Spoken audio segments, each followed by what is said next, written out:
Good morning বন্ধু বান্ধৱীসকল, মোৰ অন্য এটা ভিডিঅ'লৈ আপোনালোক সকলোকে স্বাগতম জনাইছোঁ। মই আজি ইডলি ৰেচিপি লৈ আহিছোঁ।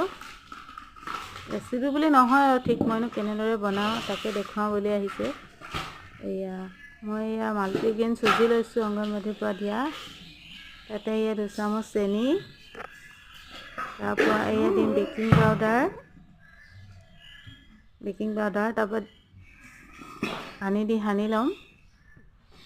আপোনালোকে বনাই খাবচোন দেই, বৰ ধুনীয়া হয় খাবলৈ। পানী দিলোঁ, পানী দি সানি লওঁ। আপোনালোকে পানী সলনি গাখীৰ দিব পাৰে, নাৰিকল দিব পাৰে, গুড়, ধুনীয়া হয় খাবলৈ। মই অকল চেনি দিয়ে বনাইছোঁ আৰু বেকিং দিছোঁ।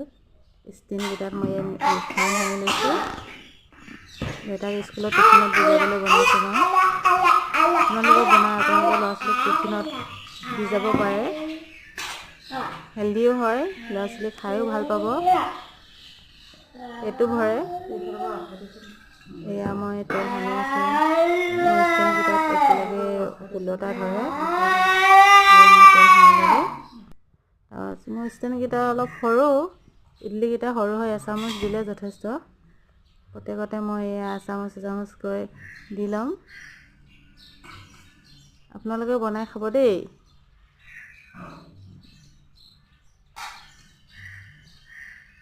অন্য যিকোনো চুজিৰ পৰাও বনাব পাৰে। মই এইটোৰ পৰা কেনেকুৱানো হয় বনাই চাওঁ বুলি বনাই চালোঁ, কিন্তু বৰ ধুনীয়া হৈছে। মই গোটেইখিনি দি হ'ল। মই এতিয়া বন্ধ কৰি ল'লোঁ। এতিয়া মই ৰাইচ কুকাৰত দি দিম।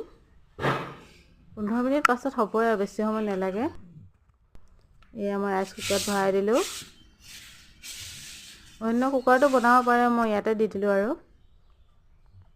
15 মিনিট পাছত উলিয়াম। 15 মিনিট হ'লে আৰু। 15 মিনিট পাছত মোৰ ইডলি ৰেডি। কেনেকুৱা হৈছে জনাবচোন দেখিবলৈ। ইডলি বনাইছিলোঁ, সম্পূৰ্ণ হ'ল। অংগনবাড়ীৰ পৰা দিয়া চুজিৰ পৰা বৰ ধুনীয়া হয়, একদম কোমল, খাবলৈ বহুত সোৱাদ।